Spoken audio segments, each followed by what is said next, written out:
the average person thinks of visiting Seattle, images of the Space Needle, a Mariners game, a Seahawks game, Miners Landing, or more recently going to a Seattle Kraken game might come to mind.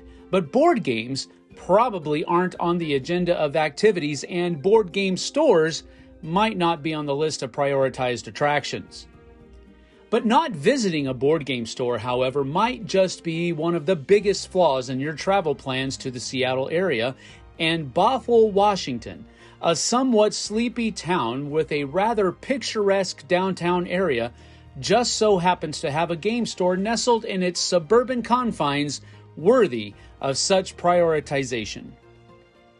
Zulu's Board Game Cafe offers its customers a stunning array of quality. From its Tolkien-themed rooms and well-stocked inventory to its event center a couple of blocks away and the warehouse from which online customers receive their products, Zulu's has got you covered on just about anything you could possibly be interested in the board game hobby.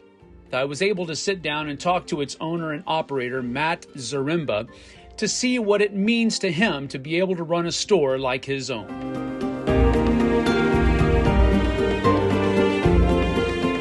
My name is Matt Zaremba, and I opened Zulu's Board Game Cafe in 2016.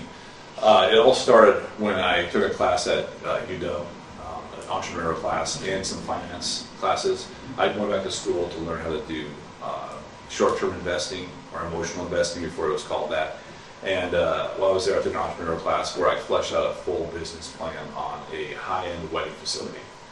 So that came because I got married and it was really expensive, and I thought there could be a better way to do this. After school, in 2011, me and my wife were both working from home, and I needed more human interaction, and I knew that. And so I started going to game stores, and a guy who I met a decade before had opened a game store down the street from me. And so I started going there with my friend group and playing games. And then I helped him develop his store out somewhat, but he had limited resources and limited vision. Not to mean the guy, he's a nice guy, it's a comic book shop. And then another friend of mine in that friend group decided to open his own game store. And so I went up there. It was like a town away up north in Snohomish, and he fleshed out his idea. And it was just a standard game store. It had like 10 tables, a lot of Magic, some board games, but I had all kinds of ideas. And it started as like a pet project, not written down at all, but I started working on the business plan. Board Game Cafes weren't a thing then. You had Card Kingdom and Mox that was doing it, and just Ballard. And then they opened a location in Bellevue, and I was there the second week they were open with my kids at noon on a Thursday, and I was there for 4 hours. By the time I left, the place was packed, and we had a great time. It was just a good experience, and that's when I really had sealed the deal. This is a viable business model. April 7th, 2015 is when I signed the contract to buy this building, and then I spent a year of my life fixing it up. But before I even had the building, we knew we were going to do, theme was really important. And then when I got this location, which is a 1937 house, remodeled in the 80s to a Dutch restaurant, and then from 2000 to 2012 was a family fraternity, the Eagles.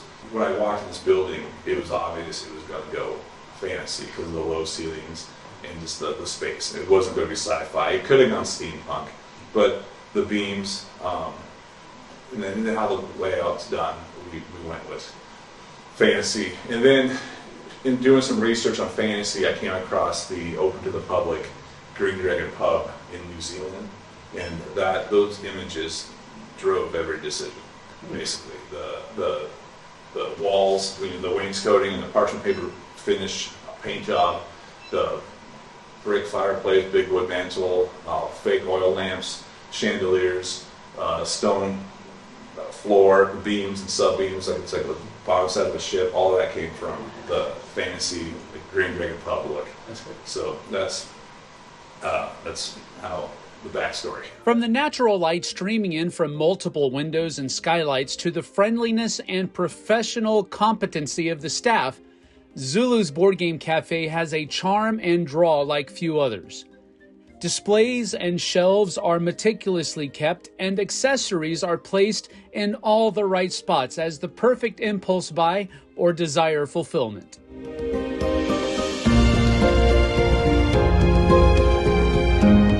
What was out there, again, what drove me to even go to a game store was just the human interaction, and then consciously, it wasn't something I knew this, like I wanted humans after doing college and then having all that camaraderie, and then being just plugged in all day, spending all day your work day in front of a computer, and then because I'm from the tech side, me and my wife both on the tech side, and then coming home and playing video games, I just wanted more human interaction, meeting people, and I missed that.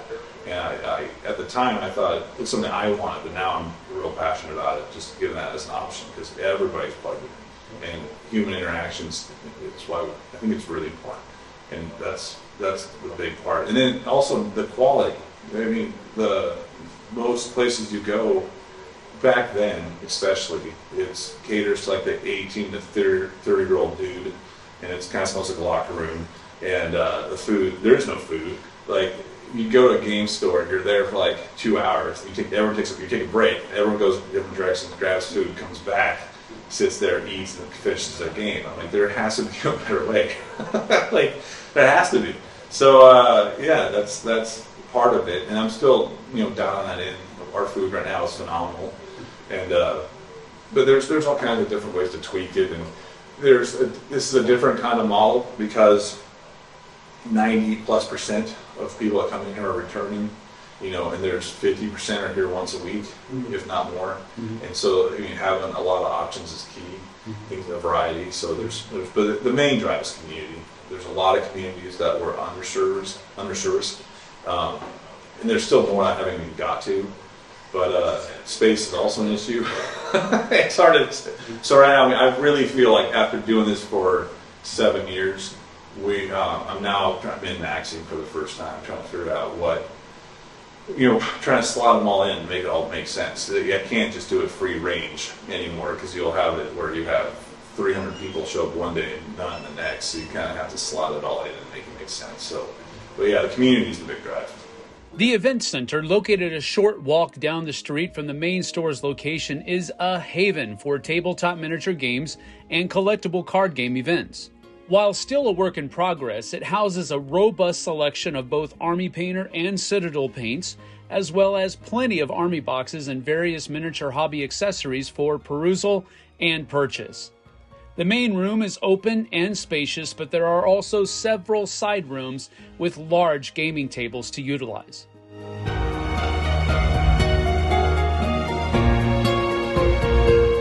That's easy. I went on, at the time, and still am massively Magic focused, but not like competitively. I like casual gaming, so like Commander and Draft for Magic and board games, but I just pulled up the WPN Wizards Play Network and typed in the zip code and in my zip code, and then looked at the map, did a 30-mile search and looked for the biggest hole. And the biggest hole was obviously the Woodinville Bothell area. Wow. There was just a giant void. There was at the time a store in Kirkland, but it was tiny, and the cheapest real estate's all on 99, Highway 99, and there's a ton over there, but there's just a giant hole. So any city touching Bothell, Woodsville, anything touching Bothell in the city next to it doesn't have any game stores. So there's a ton of them. There's Bothell, Woodinville, Briar, Kirkland, Kenmore. None of them had a game store. So that was the part. Game stores are a destination place too, so you don't have to be on the main drag. I mean, it helps for like just random walk-in retail, but you can operate, I think, a very successful game store by not being. You can just be in a business park. We're right off of 405. You can get here from 2 different highways. It's instant. So if you're coming from way up north, way down south, it's just one exit, 2 minutes, you're here. So we have way more pull. So I don't know how much that impacts what we do, but we're at capacity 5 days a week. While gaming can definitely be the main thing for a patron of Zulu's, the food is also very enticing.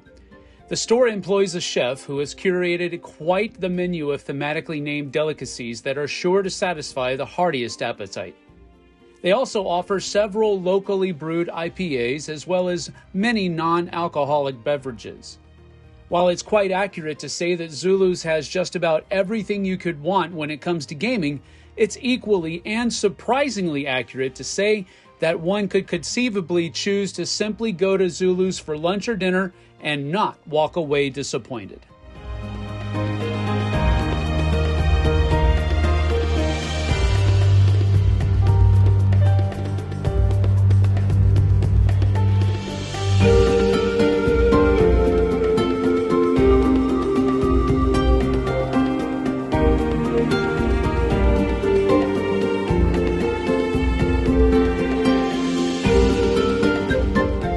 Yeah, I mean, it's the community aspect, being able to touch, positively so many people's lives, and just give them.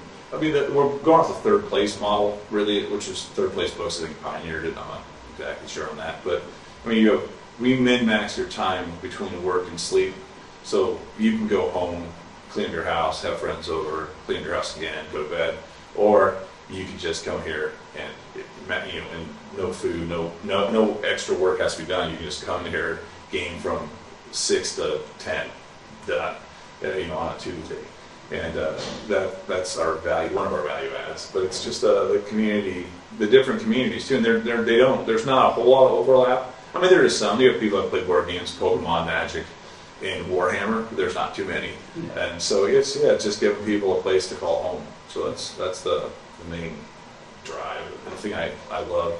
Also my employees and helping them grow is a big perk in trying to get them to see the big picture, because it's somehow, and this isn't, I didn't know this coming into this business, but I just have an attitude is yes you can, and if you get 6 people going the same direction, you can accomplish anything. And so trying to get that mindset in and show them, maybe they don't believe it at first, but how far we've come in 7 years from I had 1 employee and now we have 40 something. So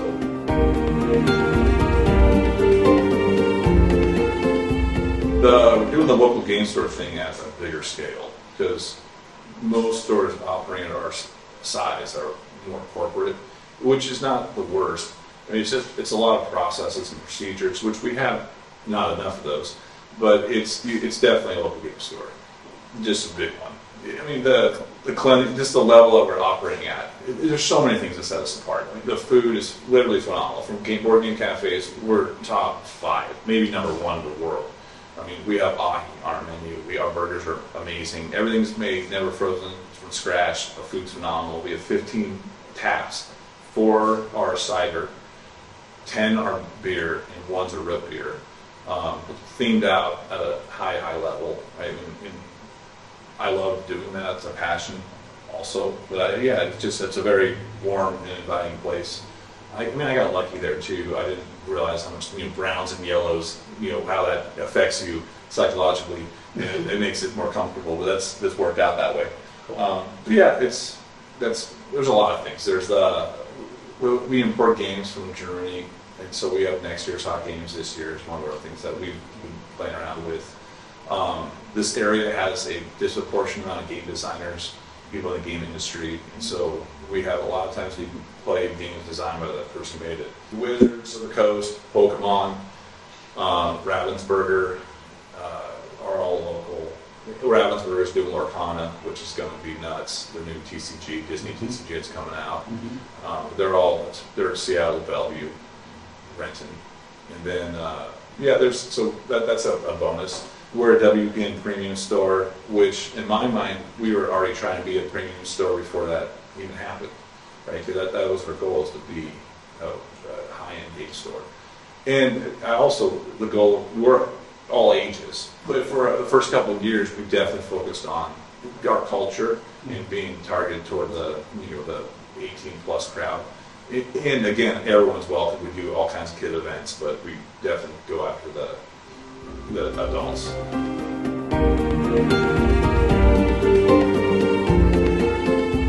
That's easy. That's a conversation I love having. It's just first a scope. What are you trying to do? The number one advice for just small business is the same applies to us. It's fixed costs. Keeping an eye on that at all times. And that's the number one thing that kills businesses. Fixed costs getting out of control. So you don't that has to do. The main ones are rent or mortgage. It just terms are great and horrible if you don't manage it correctly.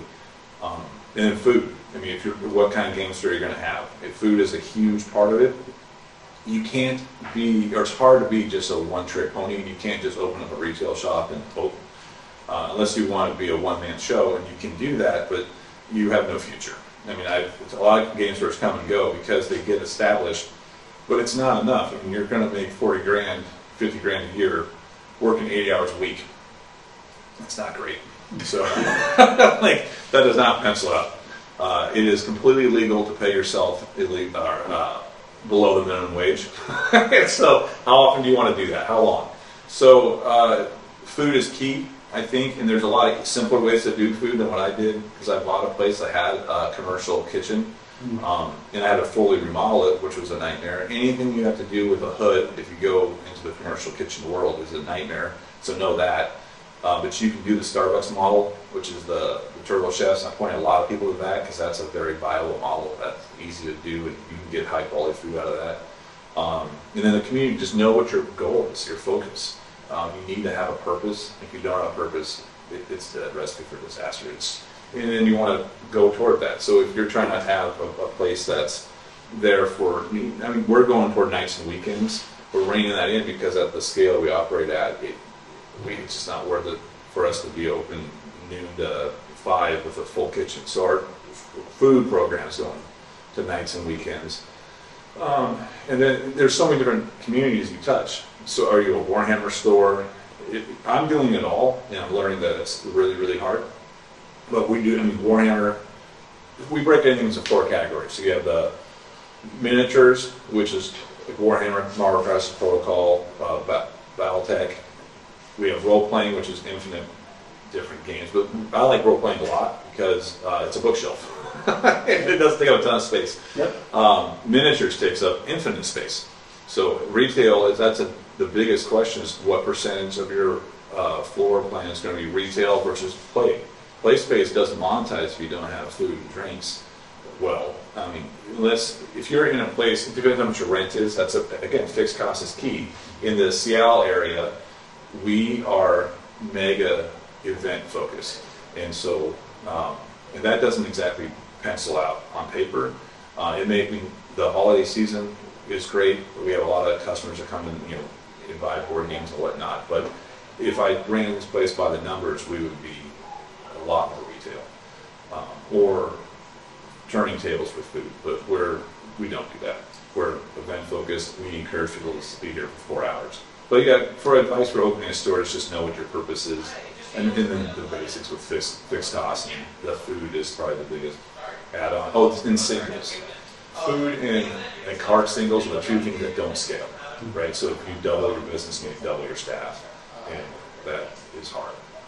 Staffing is at an all-time high hardness, so that's also a whole thing too. Just try to make it streamlined and simple, and again, it goes back to what's your purpose? What are you trying to do? Visiting Zulu's Board Game Cafe was an absolute delight. I truly enjoyed the community vibe that it had going on, from eavesdropping on 2 gentlemen learning how to play ISS Vanguard in the middle of the afternoon to the great swath of people enjoying that night's board game event. Even though Matt was incredibly busy with organizing the shipment of a colossal Pokemon release from the warehouse, he made time to spend several hours with me throughout the course of the day to talk, answer questions, and allow the picking of his brain about being successful in the industry. Then, after his day was over, he also spent time teaching myself and 3 others how to play Earth and participated in a game of Buried Treasure from Restoration Games. He has a great passion for both the industry and the community at once, which, in my opinion, is the critical combination for Zulu's success. So if you're ever in the Seattle area for whatever reason, and you call yourself a board game enthusiast, do yourself a favor and stop by Zulu's Board Game Cafe in Bothell, Washington, and tell them the Flipside of Board Games sent you. Thanks so much for joining me on this episode of Board Game Spotlight. We'll see you guys and gals on the flip side. Take care. Zulu's Board Game Cafe in Bothell. We're open noon to midnight, Monday to Friday, and 10 to midnight on the weekends. I don't know. That's all I got.